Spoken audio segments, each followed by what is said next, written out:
지금 이 순간에도 당신의 에너지를 조용히 빨아먹고 있는 사람이 당신 곁에 있습니다. 그 사람은 웃고 있고 다정하게 말하고 있으며 때로는 당신을 걱정하는 척까지 합니다. 하지만 그 사람과 시간을 보내고 돌아온 밤 당신은 이유 없이 가슴이 무겁고 천장을 바라보며 내가 뭘 잘못했나 곱씹게 됩니다. 새벽 3시가 넘도록 잠이 오지 않고 자존감은 바닥을 기며 내일 또 그 사람을 만나야 한다는 생각만으로 숨이 막힙니다. 이것은 우연이 아닙니다. 이것은 당신이 예민해서도 아니고 당신의 성격이 나빠서도 아닙니다. 당신은 지금 독이 되는 관계 한가운데 서 있는 것입니다. 오늘 밤 이 이야기를 끝까지 듣지 못한다면 당신의 남은 인생은 그 독에 서서히 잠식당할 수도 있습니다. 관계라는 독은 한 방울씩 천천히 떨어지기 때문에 우리는 자신이 중독되고 있다는 사실조차 깨닫지 못합니다. 마치 끓는 물속의 개구리처럼 온도가 서서히 올라가면 뛰쳐나가야 할 순간을 놓치고 마는 것이죠. 100년이 넘는 세월을 살아오면서 수천 명의 사람을 만나고 헤어지며 깨달은 것이 있습니다.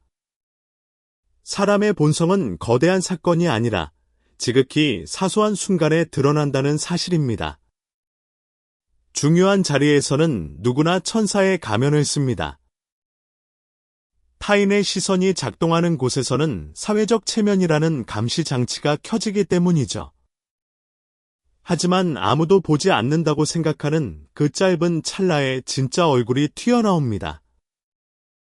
그 순간을 포착하는 것이 바로 관계에서 살아남는 핵심 기술입니다.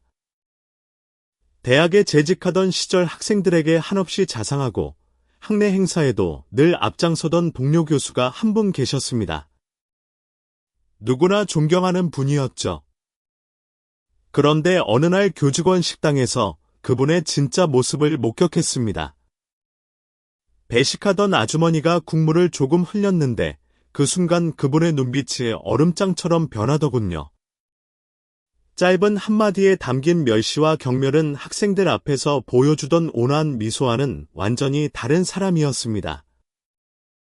결국 그분은 몇 년 뒤 약자들에게 갑질을 일삼다 불명예를 안고 학교를 떠나셨습니다. 그때 저는 깨달았습니다. 한 사람의 진짜 가치는 자신에게 아무런 이득이 되지 않는 사람을 어떻게 대하느냐에 달려있다는 것을요. 식당 직원에게 소리를 지르는 사람은 지금 당신에게 아무리 친절해도 조심해야 합니다. 그 친절에는 유통기한이 있기 때문입니다. 당신에게서 얻을 이득이 남아있는 동안만 그 미소는 유지됩니다. 이득의 배터리가 방전되는 순간 그 화살은 반드시 당신을 향하게 됩니다. 이것은 추측이 아니라 100년간 반복적으로 확인한 인간 행동의 패턴입니다. 심리학에서는 이런 현상을 권력의 역설이라고 부릅니다. 사회적 지위가 높아질수록 공감 능력이 떨어지는 현상을 말하는데 이미 타인에 대한 공감이 부족한 사람이 약간의 권력이라도 갖게 되면 그 잔인함은 기하급수적으로 증폭됩니다. 식당에서 주문을 받는 직원 앞에서조차 자신이 우월한 위치에 있다고 느끼는 사람은 그 작은 권력마저도 휘두르지 않고는 못 베기는 것이죠. 본질적인 강함이 없는 사람은 만만한 곳에 화풀이를 합니다. 이것은 약자를 향한 폭력이 아니라 자기 내면에 비어 있음을 감추기 위한 발악입니다. 인간의 뇌는 타인의 신뢰도를 판단하는데 고작 0.1 초박에 걸리지 않는다고 합니다. 처음 만났을 때 느껴지는 미묘한 불편함이나 경계심은 사실 수만 년간 진화해온 생존 본능의 경고등입니다. 하지만 우리는 종종 이성이 주는 편견 때문에 그 직관을 무시합니다. 학벌이 좋으니까 나한테는 잘해주니까 주변에서 다 좋은 사람이라고 하니까라는 핑계로 본능의 경고를 꺼버리는 것이죠. 직관이 위험 신호를 보낼 때는 일단 멈추고 관찰하십시오. 함께 밥을 먹을 때 그가 종업원을 어떻게 대하는지 보십시오. 쇼핑할 때 계산대 직원에게 어떤 태도를 취하는지 살피십시오. 택시를 탈 때 기사님에게 어떤 말투를 쓰는지 들어보십시오. 그 사소한 장면들이 바로 그 사람의 영혼을 찍은 엑스레이 사진입니다. 만약 그가 자신보다 낫다고 여기는 사람을 함부로 대한다면 조용히 마음속에 거리를 두는 선을 그으십시오. 그것은 편견이 아니라 당신의 평온한 삶을 지키기 위한 최소한의 방어 기제입니다. 두 번째로 경계해야 할 사람은 자기 잘못을 절대 인정하지 않는 유형입니다. 실수는 누구나 합니다. 100년을 넘게 산 사람도 하루에 몇 번씩 헛발질을 합니다. 아침에 돋보기를 어디 뒀는지 잊어버리는 것은 예사고 가끔은 자기 나이조차 헷갈릴 때가 있습니다. 하지만 실수 자체는 문제가 아닙니다. 미안합니다라는 한마디가 관계를 살리는 가장 강력한 약이기 때문입니다. 잘못을 인정하고 고개를 숙일 때 그 실수는 오히려 서로의 신뢰를 단단하게 만드는 디딤돌이 됩니다. 깨진 도자기를 금으로 이어 붙이는 일본의 킨츠기 기법처럼 솔직한 사과로 이어 붙인 관계는 이전보다 더 아름다워질 수 있습니다. 그런데 어떤 사람들은 이 간단한 한마디를 죽어도 입 밖으로 내지 않습니다. 분명히 자기가 날짜를 착각했고 자기가 확인을 안 했으며 누가 봐도 명백한 과실인데도 그들의 입에서는 기상천외한 핑계만 쏟아져 나옵니다. 네가 그때 말을 좀 애매하게 했잖아. 요즘 내가 너무 바빠서 정신이 없었어. 말이 길어지고 설명은 화려해지지만 결론은 항상 하나입니다. 내 잘못은 아니다라는 것이죠. 이들에게는 객관적 사실보다 자기 체면이라는 성벽을 지키는 것이 훨씬 더 중요합니다. 체면이 무너지는 것에 대한 공포가 진실을 직면하는 용기보다 크기 때문입니다. 70년 넘게 알고 지낸 친구와의 일이 떠오릅니다. 눈빛만 봐도 속마음을 읽는다고 자부했던 사이였죠. 함께 여행을 가기로 하고 그 친구가 기차표 예매를 맡았습니다. 역에 도착해보니 표 날짜가 하루 전으로 되어 있었습니다. 당연히 아차 내가 실수했네 미안해라는 말이 나올 줄 알았습니다. 그런데 첫 마디가 예상을 완전히 빗나갔습니다. 내가 날짜를 헷갈리게 말해줘서 내가 이렇게 끄는 거 아니냐는 것이었습니다. 휴대폰 속 대화 기록에는 정확한 날짜가 찍혀 있었지만 그것을 보여주지 않았습니다. 70년 우정을 기차표 한 장 때문에 깨고 싶지 않았기 때문입니다. 하지만 그날 이후 오랫동안 마음속에 응어리가 남았습니다. 내가 잘못한 게 아닌데 왜 내가 사과해야 했을까? 왜 친구의 허물을 덮어주기 위해 내 진실을 희생해야 했을까? 이런 생각이 꼬리에 꼬리를 물었습니다. 이것이 바로 독이 되는 관계의 전형적인 증상입니다. 자기 잘못을 인정하지 않는 사람과 가까이 지내면 어느새 전담사과 담당자라는 고약한 역할을 떠맡게 됩니다. 원래는 상대가 사과할 상황인데 분위기가 어색해지는 게 싫어서 혹은 관계를 유지하고 싶어서 먼저 내가 좀 더 챙겼어야 했는데 미안해라고 말하게 됩니다. 이것이 반복되면 무엇을 해도 뒤끝이 찜찜하고 자신이 늘 부족한 사람인 것 같은 착각에 빠집니다. 갈등이 생길까봐 상대의 눈치만 보게 되고 결국 이것은 관계가 아니라 관리가 되어버립니다. 상대의 부서지기 쉬운 자존심을 관리하고 상대의 책임을 대신 짊어지는 정서적 노동 말입니다. 심리학에서는 이런 현상을 자기 고양적 편향 즉 셀프 서빙 바이어스가 극단화된 사람들과의 상호작용에서 발생하는 정서적 탈진 상태라고 설명합니다. 성공은 내 탓, 실패는 남 탓으로 돌리며 자신의 심리적 안정을 꾀하지만 그 대가는 고스란히 곁에 있는 사람이 치릅니다. 이런 사람의 곁에서 당신이 할 수 있는 가장 현명한 선택은 더 이상 대신 사과하지 않는 것입니다. 사과라는 행위는 잘못한 사람의 모기지 관계를 유지하고 싶은 사람의 의무가 아닙니다. 착한 사람들은 흔히 내가 조금 더 참으면 되지라고 생각합니다. 하지만 그 참음은 미덕이 아니라 상대에게 너는 나에게 더 함부로 해도 된다는 무언의 허가증이 됩니다.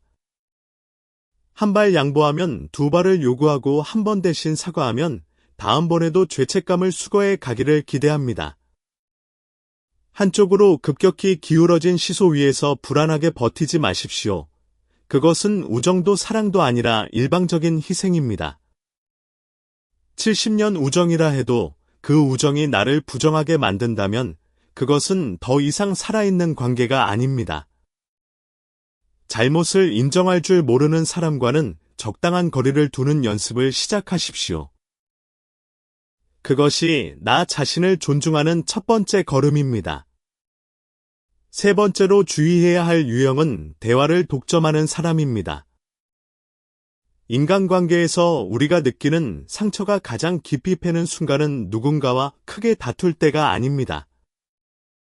내가 정성껏 꺼내 놓은 마음이 상대에게 가닿지 못하고 공중에서 흩어져 버릴 때입니다. 분명히 마주 앉아 말을 하고 있는데 마치 벽을 보고 소리 지르는 듯한 기분이 드는 순간 말입니다. 속상한 이야기를 꺼냈는데 위로는커녕 내 이야기가 상대의 경험담 아래로 파묻혀버리는 그 묘한 허탈감을 느껴보신 적 있습니까? 그럴 때 우리는 군중 속의 고독을 넘어 영혼의 탈진을 경험합니다. 100년 넘게 관찰해온 대화의 독재자들은 대개 공감이라는 가면을 쓰고 나타납니다. 겉보기에 아주 유능한 대화가처럼 보이고 말주변도 좋으며 모임의 분위기를 주도합니다. 하지만 정말 힘든 마음을 조금이라도 내비치는 순간 본색이 드러납니다. 말이 끝나기도 전에 그거 나도 잘 알지 나도 예전에 말이야라며 대화의 핸들을 자기 쪽으로 확 꺾어버립니다. 80세가 넘어 남편을 먼저 보내신 한 어르신의 이야기가 생각납니다. 수십 년을 함께한 반려자를 잃은 슬픔에 잠도 못 이루던 어느 날 가장 가깝다고 믿었던 친구를 만났습니다. 요즘 밤에 눈을 뜨면 옆자리가 텅 비어 있어서 가슴이 너무 쓰리다고 떨리는 목소리로 고백했습니다. 그런데 그 친구는 나도 그래 우리 남편 살아있을 때 코를 너무 골아서 각방 썼잖아 없으니까 허전하긴 하더라고. 근데 저번에 우리 애들이라며 자기 이야기를 20분 동안 쏟아냈습니다. 그 어르신은 나중에 눈시울을 붉히며 말씀하셨습니다. 그 친구를 만나고 왔는데 혼자 있을 때보다 더 외로워요라고요. 이것이 바로 대화의 독재가 만들어내는 참혹한 결과입니다. 학술적으로 이를 정서적 상호주관성의 결여라고 부릅니다. 타인의 주관적 세계에 들어가 그 결을 느끼기보다 모든 외부 자극을 자기 중심적 데이터로만 처리하는 인지적 오류입니다. 쉽게 말해 상대의 마음을 만나는 것이 아니라 상대를 자기 이야기를 비추는 거울로만 사용하는 것입니다. 이런 사람과 시간을 보내면 어느새 리액션 기계가 되어버립니다. 고개를 끄덕이고 추임새를 넣느라 정작 자신의 감정은 돌볼 틈이 없습니다. 집에 돌아오면 이상하게 기운이 없고 공허합니다. 친구를 만났는데 왜 마음은 더 가난해졌을까 고민하게 됩니다. 에너지는 주고받아야 채워지는데 쏟아내기만 하고 채워받지 못했으니 당연한 결과입니다. 우리 신체 기관 중에서 눈은 눈꺼풀이 있어 닫을 수 있지만 귀에는 덮개가 없습니다. 듣는 것이 그만큼 중요하다는 의미일 것입니다. 옛격언에 말하는 것은 지식의 영역이고 듣는 것은 지혜의 영역이라는 말이 있습니다. 지식은 자기를 드러내려 하지만 지혜는 타인을 품으려 하죠. 진짜 깊은 관계는 내 이야기가 안전하게 머무를 곳이 있는 관계입니다. 내가 아프다고 할 때 나는 더 아프다고 경쟁하지 않는 사람 곁에 여러분의 시간을 두십시오.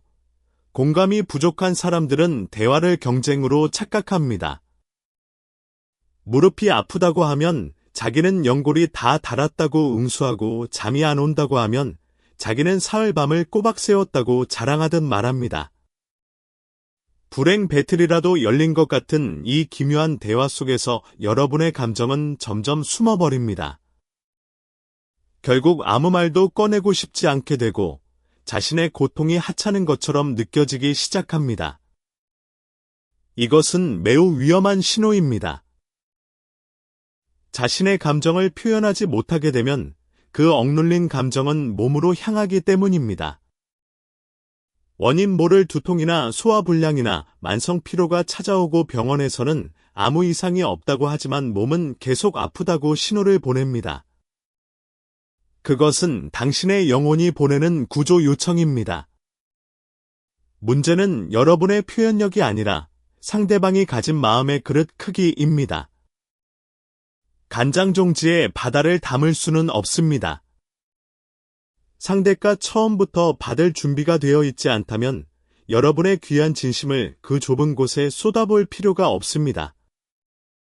대화의 균형을 유심히 살펴보십시오. 상대가 내 문장을 가로채서 자기 이야기로 덮어버리는 일이 반복된다면 그 사람에게는 더 이상 중요한 이야기를 하지 마십시오. 날씨나 텔레비전 프로그램 같은 가벼운 화제로 시간을 때우고 깊은 속마음은 아껴두십시오. 그래서 그때 내 마음은 어땠어라고 물어줄 줄 아는 사람에게 여러분의 시간을 선물하십시오. 여러분의 목소리가 존중받지 못하는 곳에서 억지로 입을 열지 마십시오. 침묵은 때로 가장 강력한 자기 보호의 수단이 됩니다. 네 번째로 경계해야 할 유형은 비밀을 지키지 못하는 사람입니다. 비밀이란 한번 입 밖으로 새어나가면 다시 원래 자리로 돌아오지 않습니다. 엎질러진 물을 다시 그릇에 담을 수 없듯이 말이라는 화살도 시위를 떠나는 순간 주인의 통제를 벗어납니다. 우리는 살면서 마음이 무너져 내리는 순간을 마주합니다. 가족 간의 불화나 갑작스러운 건강의 적신호나 말 못할 금전적 고통을 겪을 때 아무에게나 꺼낼 수 없기에 고심 끝에 한 사람을 선택합니다. 너한테만 말하는 거야, 제발 비밀로 해줘라는 이 문장 속에는 내 영혼의 가장 연약한 부분을 당신이라는 금고에 맡기겠다는 처절한 신뢰가 담겨 있습니다. 그런데 어떤 이들은 그 신뢰를 타인의 관심을 끌기 위한 값싼 안주거리로 전락시켜버립니다. 수십 년 전 연구실에서 일하던 성실한 조교가 있었습니다. 집안 사정이 갑자기 어려워져 학비를 마련하지 못할 처지에 놓였는데 조심스럽게 사정을 털어놓았습니다. 당연히 그 비밀을 지켰습니다. 그런데 며칠 후 다른 교수가 그 조교 집안 사정을 언급하는 것이었습니다. 알아보니 그 학생이 의지했던 선배 조교가 걱정돼서 하는 말인데라는 핑계를 대며 학과 전체에 소문을 퍼뜨린 것이었습니다. 그 학생이 충혈된 눈으로 찾아와 비밀로 해달라고 했는데 제가 너무 바보 같았습니다라고 자책하던 모습은 지금도 잊히지 않습니다. 사회적 교환 이론으로 보면 이런 사람에게 타인의 비밀은 신뢰를 쌓는 도구가 아니라 집단 내에서 정보 우월성을 과시하기 위한 교환 가치입니다. 나는 너희가 모르는 고급 정보를 알고 있다는 욕망이 상대의 아픔보다 큰 것입니다. 영어 단어 시크릿은 라틴어 세크레투스에서 유래했는데 이는 분리된 것 따로 떼어놓은 것이라는 의미입니다. 비밀이란 대중의 시선으로부터 격리되어야 마땅한 신성한 영역입니다. 하지만 입이 가벼운 사람들은 이 격리된 공간의 담장을 허물어버리고 구경꾼들을 불러 모읍니다. 특히 경계해야 할 유형은 처음에 천사처럼 다가와 온갖 호의를 베풀다 결정적 순간에 거래를 제안하는 사람입니다. 직접 만든 반찬을 가져오고 산책길에 들렀다며 안부를 묻고 살뜰히 챙겨주는 사람 앞에서 우리는 무장해제됩니다. 마음의 빗장을 열고 깊은 속내를 털어놓게 되죠. 그런데 어느 날 보증을 서달라거나 명의를 빌려달라는 위험한 부탁이 나옵니다. 거절하면 내가 그동안 해준 게 얼마인데라며 표정이 돌변합니다. 그들에게 여러분과의 관계는 마음의 교류가 아니라 투자 대비 수익을 기대하는 비즈니스였습니다. 친절이라는 미끼로 심리적 부채감을 만든 뒤 그것을 현금화하려는 술책이죠. 이런 사람에게 여러분의 비밀은 나중에 거절하지 못하게 만드는 강력한 인질이 되기도 합니다. 기억하십시오. 남의 비밀을 여러분에게 쉽게 전하는 사람은 여러분의 비밀도 다른 이에게 쉽게 팔아넘길 준비가 된 사람입니다. 너한테만 말하는 건데라고 운을 떼는 것은 곧 동네방네 소문날 예정이라는 예고편입니다. 진짜 입이 무거운 사람은 애초에 남의 사생활에 관심이 없고 묻지 않는 한 건이지도 않습니다. 누군가 비밀을 발설했다면 가서 따지거나 사과를 요구하지 마십시오. 이미 나간 말은 주워 담을 수 없고 그런 사람은 대개 내가 뭘 그렇게 잘못했냐며 오히려 당신을 예민한 사람으로 몰아세울 것입니다. 조용히 마음의 문을 닫고 정보의 공급을 차단하십시오. 그것이 가장 현명한 자기 보호입니다. 거리를 두는 것은 냉정한 것이 아니라 내 영혼의 정원의 잡초가 자라지 못하게 울타리를 치는 성숙한 행위입니다. 5번째이자 마지막으로 가장 조심해야 할 유형은 자신의 감정을 조절하지 못하는 사람입니다. 인간관계에서 가장 우리를 지치게 만드는 사람은 단순히 성격이 나쁜 사람이 아닙니다. 감정의 폭발을 주변에 무차별적으로 퍼뜨리는 사람입니다. 이런 사람 옆에 있으면 우리의 몸이 먼저 반응합니다. 심장이 이유 없이 두근거리고 입안이 바짝 마르며 그 사람과 마주하기 전부터 벌써 극심한 피로가 몰려옵니다. 100년을 살아보니 육체의 노화보다 더 무서운 것은 이런 감정의 폭풍에 휘말려 정신이 먼저 늙어버리는 것이더군요. 이런 유형의 사람은 아주 사소한 일에서 폭발합니다.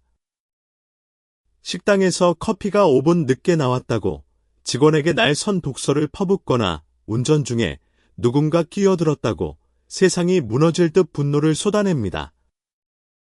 분노의 크기가 상황의 크기와 전혀 맞지 않는 것입니다. 그 분노는 커피나 교통 때문이 아닙니다. 내면에 켜켜이 쌓인 결핍과 불안이 가장 만만한 핑곗거리를 찾아 터져 나오는 것이죠. 심리학에서는 이를 전치된 공격성이라 부릅니다. 자신의 좌절감을 엉뚱한 곳에 쏟아붓는 심리적 방어 기제입니다. 이때 옆에 있는 여러분은 감정의 방파제 역할을 떠맡게 됩니다. 상황을 수습하고 상대를 달래느라 진땀을 뺍니다. 이것이 반복되면 늘 전시 상태로 살아야 합니다. 오늘은 기분이 어떨까? 이 말을 하면 화를 낼까? 저 표정은 또 무슨 의미일까? 대화의 내용보다 상대의 기류를 읽는데 에너지를 전부 소진합니다. 이것은 정상적인 관계가 아닙니다. 관계는 편안함이라는 토대 위에 세워져야 하는데 늘 살얼음판을 걷는 기분이라면 그것은 이미 삶을 침범하는 폭력입니다. 우리 뇌에는 거울 뉴런이라는 세포가 있어서 타인의 감정을 그대로 복사해 옵니다. 옆에서 누가 화를 내면 내 뇌도 마치 내가 화가 난 것처럼 스트레스 호르몬인 코르티솔을 분비한다는 뜻입니다. 화내는 사람 옆에 있는 것만으로도 수명이 단축되고 있는 셈입니다. 100년 장수의 비결을 묻는 분들에게 늘 말합니다. 보약 챙겨 먹기 전에 화내는 사람부터 멀리하라고요. 큰 소리를 내지 않으면서도 상대를 괴롭히는 유형도 있습니다. 침묵으로 벌을 주는 사람입니다. 하루 종일 입을 꾹 닫고 얼음장 같은 분위기를 조성하며 상대를 불안하게 만듭니다. 소리 지르는 폭력이 태풍이라면 침묵의 폭력은 서서히 몸을 얼리는 동상과 같습니다. 둘 다 결론은 같습니다. 상대를 조종하고 지배하려는 것이죠. 여러분은 누군가의 감정 쓰레기통이 아닙니다. 상대가 스트레스를 받는다고 해서 여러분이 그 분노를 받아낼 의무는 없습니다. 감정의 분리수거를 하십시오. 남의 쓰레기는 남의 집 대문 앞에 두게 하십시오. 나한테는 화 안 내니까 괜찮다고 자위하지 마십시오. 그 화살의 방향은 언제든 바뀔 수 있습니다. 오늘 종업원에게 향했던 독설은 내일 여러분의 사소한 실수를 향할 것입니다. 감정을 조절하지 못하는 사람에게 예외란 없습니다. 기분에 따라 방아쇠를 당기니까요. 나는 소리 지르는 사람과는 대화하지 않는다는 경계선을 분명히 그으십시오. 그 선을 넘으려 한다면 아쉬움 없이 거리를 두십시오. 혼자 있는 외로움은 잠시지만 잘못된 관계가 주는 괴로움은 평생의 상처가 됩니다. 격언 중에 자신의 노여움을 다스리는 자는 성을 빼앗는 자보다 낫다라는 말이 있습니다.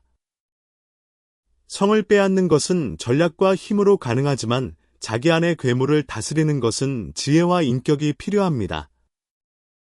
100년의 세월을 지나오며 목격한 가장 큰 비극은 선량한 사람들이 나쁜 관계를 끊지 못해 서서히 말라 죽어가는 것이었습니다. 정 때문에 의리 때문에 혹은 변할 거라는 헛된 희망 때문에 독이 되는 사람 곁에 머물렀습니다. 하지만 사람은 쉽게 변하지 않습니다. 특히 자신의 감정을 남에게 배설하는 것이 습관이 된 사람은 더더욱 그렇습니다. 나무도 병든 가지를 쳐내야 더 크게 자라듯 관계도 가지치기가 필요합니다. 나를 작아지게 만드는 사람 곁에서 에너지를 낭비하지 마십시오. 나를 늘 긴장하게 만드는 사람에게 더 이상 시간을 바치지 마십시오. 당신을 있는 그대로 존중하고 거절해도 웃으며 고개를 끄덕여주는 따뜻한 사람들 곁으로 걸어가십시오. 우리가 남은 생애 동안 추구해야 할 것은 화려한 인맥이 아니라 내 마음을 갉아먹지 않는 안전한 사람들입니다. 세상은 넓고 여러분의 가치를 알아봐 줄 다정한 영혼들은 곳곳에 숨어 있습니다. 다만 독이 되는 사람들에게 눈이 멀어 그들을 보지 못했을 뿐입니다. 이제 눈을 감고 내일 아침 눈을 떴을 때 마주할 더 가볍고 자유로운 자신을 상상해 보십시오. 여러분은 사랑받기에 충분하고 존중받아 마땅한 존재입니다. 오늘 하루도 사느라 견디느라 누군가의 무례함을 참아내느라 고생 많으셨습니다. 이제 모든 걱정의 끈을 놓고 편안한 잠의 바다로 들어가십시오. 여러분의 꿈속에는 오로지 다정함과 평온함만이 가득하기를 100년의 시간을 먼저 걸어온 사람으로서 진심을 담아 빌어봅니다. 고요한 어둠 속에서 편히 쉬십시오.